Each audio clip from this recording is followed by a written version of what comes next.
I could have played for the Patriots last year. You could have? Could have? Yeah. There was an opportunity where there probably could have got a trade You before were the going to season. trade? Before the season? Before the season. So you could have been traded before the season last year and gone to the New England Patriots. Yeah, because, Who was there this? Who was it? Your agent? Was it? It was my Patriots? my agent, in the Chicago Bears, because there was a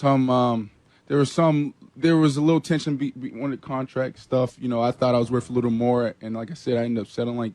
Is this before you signed the deal? You mean? Before you signed the deal.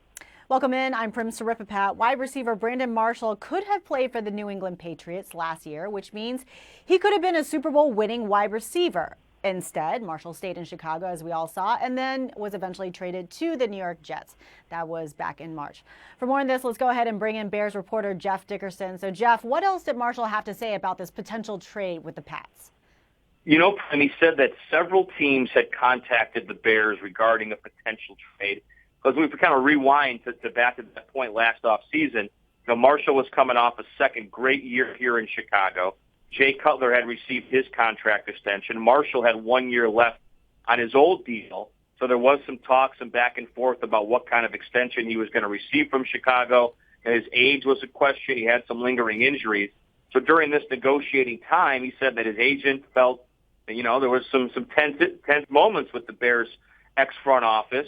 So they must have put some feelers out, and the Patriots were among the teams that Marshall said had some interest. He went on to say that he actually, a team like the Patriots, were ready to offer Marshall more money than what he actually got from re-signing with the Bears. He used the phrase, "I settled," in coming back to Chicago. And as we know, he only got 1 year of that deal, that new money, here with the Bears, and he got traded to Jets in the offseason. So I guess in the end it worked out for Marshall. But, yeah, he claimed that the Patriots and other teams had serious interest in obtaining him via a trade in that 2014 offseason.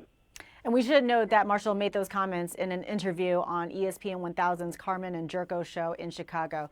So, Jeff, over the years, as you have seen, he's developed a reputation as someone who is quite difficult to deal with. How do you think he's going to fit in with the Jets? Yeah, Prim, that's a great question. I will say this about Marshall. I think he's incredibly intelligent. And when he is healthy, he is a great player. Now, last year he had a lot of injuries, and it really derailed him. And then he kind of got in a funk with the way the team was going, and his relationship with Jay Cutler obviously is nowhere near what it used to be. He went on in that interview with the guys to say that he hasn't even spoken to Cutler since he got traded to New York. Now, think about that for a second. These two guys were supposedly bros. They went back together in Denver for many years. Here in Chicago, when Cutler would only look Marshall's way, it seemed.